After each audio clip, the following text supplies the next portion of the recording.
Queridos irmãos, queridas irmãs, e os que nos acompanham pelas mídias sociais, sejam muito bem-vindos a mais um estudo evangélico à luz da doutrina espírita.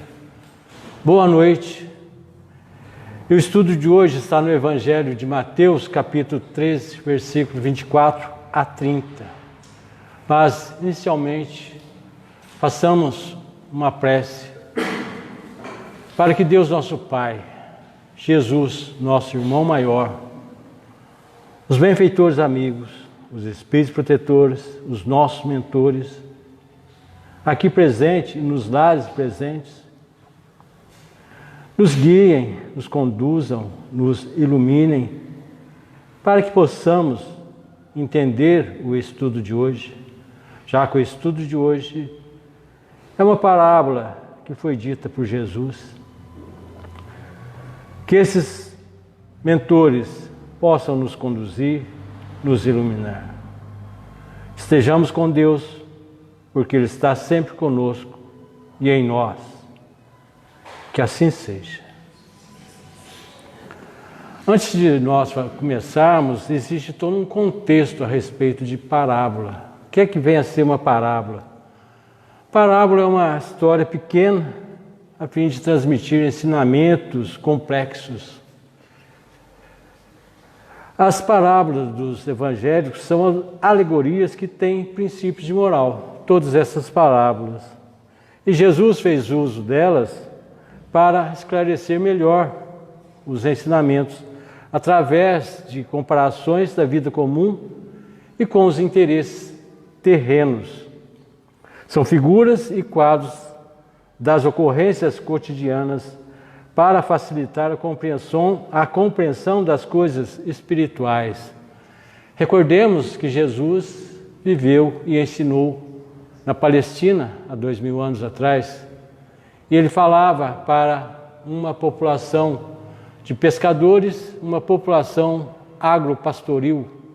Então, as parábolas dele vai sempre girar em torno do mar, do campo e dos pastores. E ele, aos que ouviam procurando compreender os discursos, a parábola era um excelente meio esclarecedor desses temas e das dissertações. Ele fez a parábola do semeador para mostrar como é que era feita a semeadura naquele tempo. Fez a parábola da rede, como era que era a pesca naquela época. Se ele viesse para a nossa época atual, como seria a parábola que ele contaria para nós aqui, se ele viesse no centro espírita, vinha do Senhor, nesse instante agora?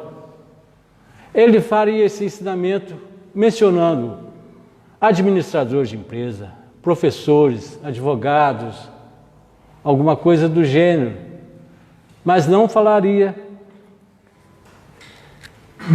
da forma que está falando entre joio e trigo, uma parábola, principalmente para a época. Mas como ele disse, o céu e a terra passarão, mas as minhas palavras não passarão. Por isso a palavra dele ainda é estudada hoje, vai ser estudada por muito e muito tempo ainda.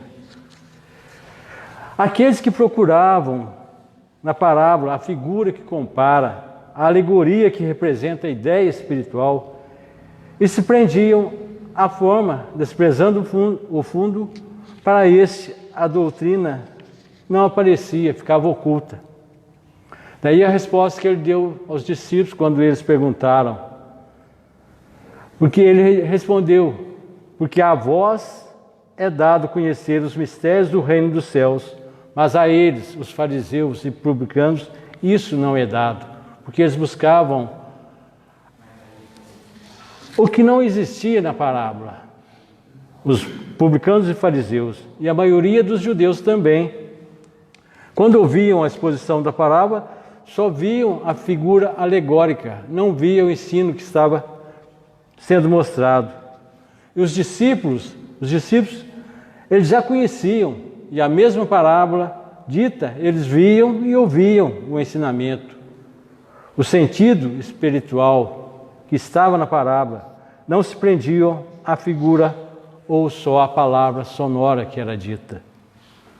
A parábola evangélica é uma instrução alegórica exposta sempre com um fim moral, como um meio de facilitar, de fazer compreender a lição espiritual.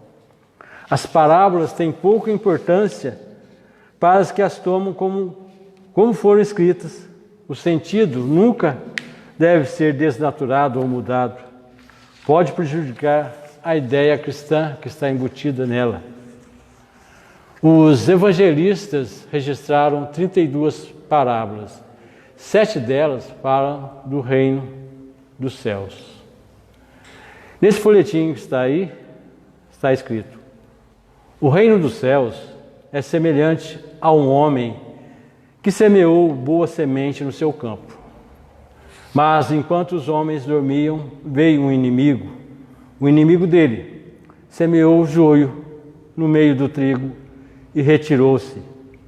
Porém, quando a erva cresceu e deu fruto, então apareceu também o joio. Chegando os servos do dono do campo, disseram-lhe: Senhor, não semeaste boa semente no teu campo? Pois de onde vem o joio?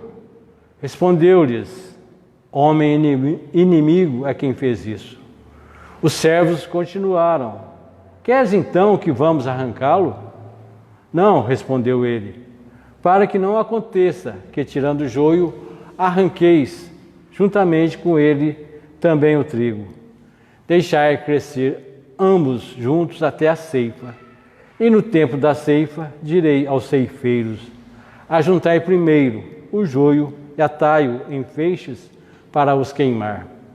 Mas recolhei o trigo no meu celeiro.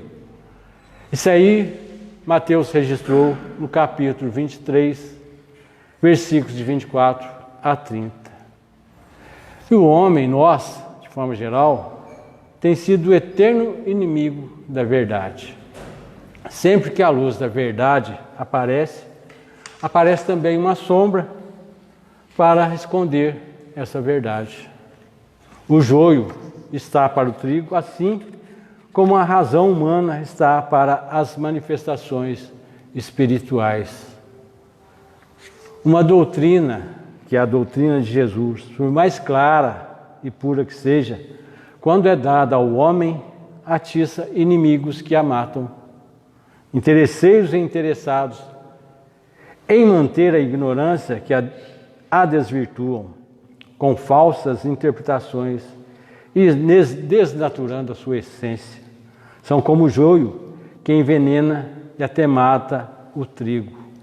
Sempre que aparece uma doutrina nova, se ela é benéfica, sempre está aparecendo uma ideia contrária, tentando matá-la também. É assim como o joio no meio do trigo. Mas na frente nós vamos dar uma visão geral do que é o joio, do que é o trigo. O trigo, todos conhecem, né? É o que faz o pão.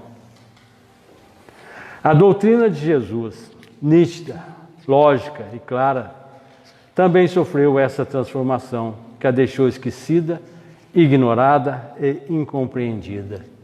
Essa, a doutrina de Jesus, foi modificada.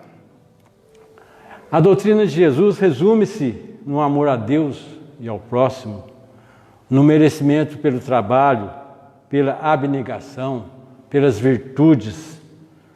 Mas muitos fizeram dela um princípio de discórdia, transformaram ela em partidos religiosos que se digladiam numa luta de desamor, de ódio, de orgulho, de egoísmo, destruindo todos os princípios de fraternidade estabelecidos pelo Cristo. Aí, em vez da religião simples, aparecem as religiões teatrais, preconizando e mantendo cultos pagãos, exterioridades grotescas, dogmas, mistérios, milagres, exaltando o sobrenatural, escravizando a razão e a consciência das massas. Não é isso que acontece? Quando a doutrina de Jesus apareceu e tem aparecido, aparece também os falsos profetas, desnaturando essa religião, essa doutrina. Este é o joio que começou a aparecer junto com a semeadura do bom trigo. Nasceu, cresceu, abafou a bendita semente, porque de acordo com a parábola, quando Cristo falou, os homens não lhe deram atenção, mas dormiram, deixando de prestar atenção às suas palavras redentoras. A parábola do joio e do trigo simboliza a luta entre o bem e o mal ainda existente no nosso planeta, porque nosso planeta é um planeta de provas e expiações. Nesse planeta há a prevalência do mal, mas a luta entre o bem e o mal continua até além do mundo regenerador. Emmanuel comenta: quando Jesus recomendou o crescimento simultâneo do joio e do trigo, quis demonstrar a tolerância no quadro das experiências da vida. O mal é examinado sem ser destruído de pronto. O joio não cresce por relaxamento do lavrador divino, mas porque o otimismo do celeste semeador nunca perde a esperança na vitória final do bem. Isso aí, Emmanuel nos disse na obra Vinha de Luz. Nós podemos ver que é um conhecimento bastante profundo, um ensinamento para nos alertar. E a parábola pode ser assim entendida. O crescimento do joio junto ao trigo representa a luta entre o bem e o mal, comum em mundos de expiação. Indica também as dificuldades e as bênçãos existentes na luta cotidiana.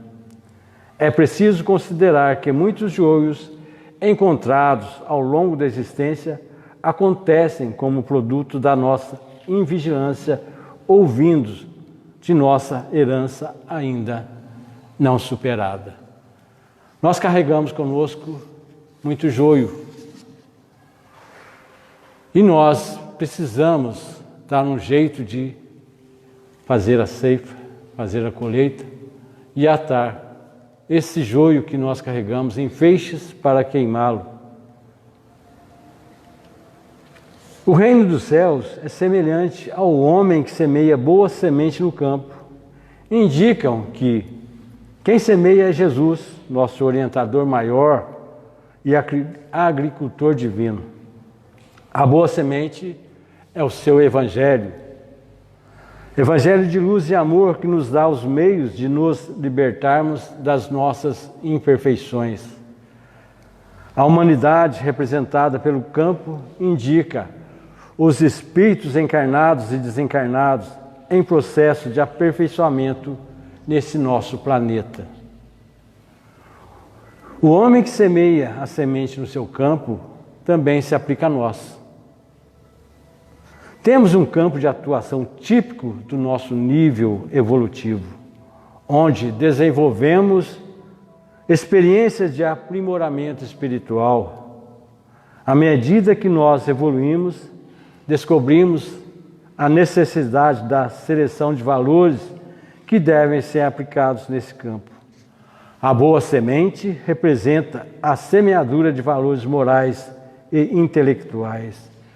Nós estamos o tempo todo tentando colocar boas ideias em nós. E essas boas ideias estão querendo e se impondo ao joio que nós carregamos. São os esforços de semear a boa semente que devemos estabelecer condições propícias ao surgimento e manutenção da harmonia, da segurança, da paz na nossa vida. Quando afirma Mateus: mas dormindo os homens, veio o inimigo e semeou o joio no meio do trigo e retirou-se, nos mostra a necessidade de repouso após o trabalho.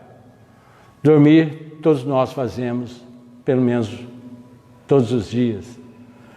É uma das leis divinas, a lei do trabalho, a lei do descanso. Mas também pode ser preguiça, dormir em demasia, em excesso, é preguiça. Não devemos dormir de preguiça, porque o inimigo aproveita essas horas de sono, de invigilância, e se instala em nós. Em O Livro dos Espíritos aprendemos que o descanso físico e mental é lei da natureza. O repouso serve para reparação das forças do corpo e também é necessário para dar um pouco mais de liberdade à inteligência, a fim de que se eleve acima da matéria. Precisamos discernir entre descanso e ociosidade. Aí veio o inimigo. Veio o seu inimigo, pode simbolizar o adversário, pessoa que não simpatiza conosco, ou as paixões e vícios que ainda guardamos. Os dois são instrumentos para avaliar o progresso que tenhamos alcançado e não devem ser objeto de inquietações. Perante de qualquer inimigo, devemos sempre dar o bem pelo mal, a verdade pela mentira, o amor pela indiferença. O adversário, em qualquer contexto, representa perigosas infiltrações do mal. As imperfeições morais são adversários ferozes. Quando menos esperamos, somos envolvidos pelas tramas das próprias imperfeições que nós carregamos. Daí aquele conselho que Jesus nos dá todos os dias: vigiai e orai. Nós acreditamos que o inimigo externo são os piores, mas os mais difíceis são aqueles que não podemos afastar tão fácil quando nós desejaríamos. Quais são eles?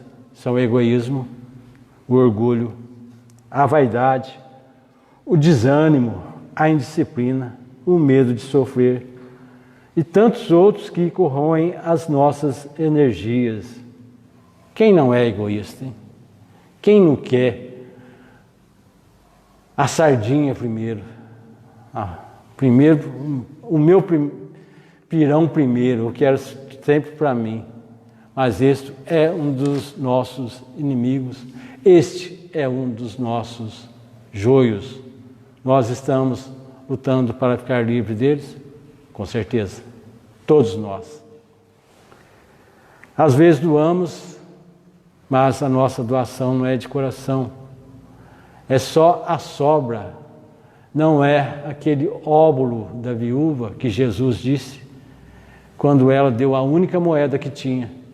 Nós só damos o que sobra da nossa mesa.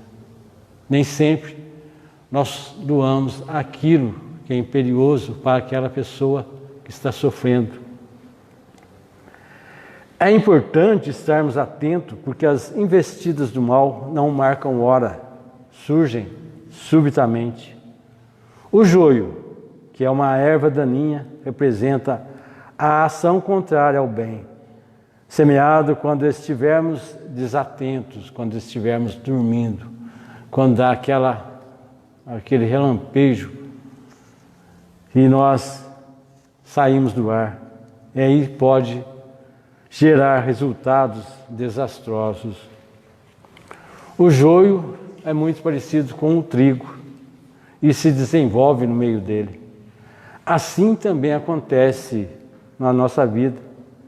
Encontramos ações infelizes ao lado de sublimes realizações. Quando nós doamos alguma coisa, nós sempre falamos: veja o que eu fiz hoje. Dei o bom dia para uma pessoa, como se fosse coisa alarmante. Mas ao lado desse bom dia, nós estamos chamando para nós a vaidade, o orgulho, que é um joio que nós deixamos escondido. Desejar bom dia para as pessoas, boa tarde, boa noite, é obrigação nossa. É o trigo que nós fazemos crescer. A luta da vida nos oferece contínuas oportunidades para semearmos o bem, evitando o mal. É comum termos que enfrentar desvios que surgem no caminho como poderosos adversários. O texto de Mateus fala que após a semeadura do joio, o inimigo retirou-se. Não é assim que acontece sempre. Quando nós fazemos uma má ação, vem aquele arrependimento, é quando foi semeado o joio, o inimigo retirou-se. Percebemos que o mal opera às escondidas. Instaurado o processo de desarmonia, o agente causador da perturbação retira-se, observando à distância os seus efeitos. Aqui, ultimamente, que as brigas de escola são chamadas bullying. Mas quando eu era molequinho, isso faz tempo, não existia o bullying. Existia o bullying, mas tinha outro nome. 2 moleques brigando, um atiçava. Depois que a molecada começava a brigar, esse que atiçou caía fora. Esse é o que Jesus está dizendo. Depois de semeada a discórdia, o inimigo retirou-se. Aí o que fica são os efeitos. Na natureza não há saltos evolutivos. Semeia-se, germina-se, cresce e frutifica-se. O mesmo acontece com o bem e o mal. Quem planta, colhe a seu tempo, segundo a qualidade da sua semeadura. Toda semente semeada irá crescer e frutificar cedo ou tarde. Por esse motivo, devemos ter cuidado com os nossos pensamentos, palavras, gestos e ações. Receberemos da vida aquilo que oferecemos a ela. Nem sempre conseguimos perceber a presença do mal, sendo necessário que esse cresça para que possa ser enxergado. Por esta razão, nos alerta Jesus. E quando a erva cresceu e frutificou, apareceu também o joio. Só depois que o trigo cresce é que se nota a diferença entre ele, o trigo, e o joio. E só depois que o mal instaurado em nós é que percebemos o quão grande ele está. E aí a nossa luta para correr e desfazermos dele. Vemos que no plano evolutivo, onde nos situamos, é preciso que o bem esteja ao lado do mal. Não somente para que possamos exercitar a capacidade de discernimento entre um e outro, mas permitir que os bons exemplos hajam sobre o mal, tornando-o melhor. Nós sempre estamos seguindo exemplos. Procuramos sempre seguir os bons. Mas tem aqueles que preferem seguir os maus exemplos, achando que é bom. Mas só depois dele crescido é que vai perceber que estava seguindo um mau exemplo. E a parábola nos relata que os servos, surpreendidos com a presença do joio no meio do trigo, indagaram ao Senhor se deveriam arrancá-lo. A orientação que o Senhor lhe ofereceu foi sábia. Não, deixai-os crescer juntos até a ceifa. Os servos são os trabalhadores da seara divina. Os servos são instrumentos utilizados por Jesus. A ceifa é a colheita. É o momento final da produção agrícola. É o momento em que a criatura colhe o que cultivou. Gratificados nós seremos quando os frutos positivos puderem superar na nossa colheita os valores menos felizes que a invigilância permitiu crescesse durante as experiências. Quando nós formos colher a nossa plantação, que essa nossa plantação possa ser mais de bem do que de mal. O joio, ao brotar, é muito parecido com o trigo, e arrancá-lo antes de estar bem crescido seria inconveniente. Na hora da colheita será perfeita distinção entre ambos. Já não haverá perigo de erro. Será ele, o joio, atado em feixes para ser queimado. Só depois, na hora da colheita, é que faz a diferença. E o que vai acontecer conosco, com a humanidade? Nós estamos chegando na época da Terra passar por profundas modificações, a fim de transformar-se num mundo regenerador, mais pacífico e mais feliz. A orientação de Jesus define o programa que deverá ser executado pelos espíritos ceifeiros, pelos espíritos colhedores, quando chegar a ocasião propícia. Disse Jesus, e por ocasião da ceifa, direi aos ceifeiros: colhei primeiro o joio e atai-o em feixes para queimar, mas o trigo ajuntai-o no meu celeiro. Então, quando chegada a inevitável hora da colheita, o joio, representado pelas lágrimas, dores e amarguras, decepções, desilusões e perturbações, é reunido e expurgado da seara do Senhor pelo funcionamento natural da engrenagem de quitação dos débitos adquiridos. A lei de causa e efeito, agindo de forma inderrogável, encaminha o ser a novas experiências. Quando chegar essa hora da colheita, o que nós estivermos devendo para a justiça divina será o joio que será atado e queimado. Esse joio, reunido em feixes para ser queimado, simboliza os momentos de teste do aprendizado desenvolvido pelo Espírito. Percebe-se que as dificuldades não vêm isoladas, mas formam sempre um conjunto de apreensões e desafios que devemos superar ao longo dessa nossa vida terrena. Agora, quantas dificuldades nós já superamos e quantas ainda teremos que superar? São os nossos joios sendo atados para ser queimados. O último ensino de Jesus, diz ele: mas o trigo, ajuntai-o no meu celeiro. Mostra que o celeiro divino só há espaço para o bem, para o evangelho do reino, representado pela semente de trigo. Praticando o bem, estaremos mostrando o que há de divino em nós. É preciso guardar confiança no Senhor, tendo fé em suas promessas e contando com a sua proteção, principalmente nos momentos de sofrimento, em que se faz necessário separar o joio do trigo, e o joio será atado em feixes para ser queimado. Nos diz Emmanuel: o inimigo, em qualquer caso, é terreno que precisamos recuperar para o plantio de nossa felicidade futura.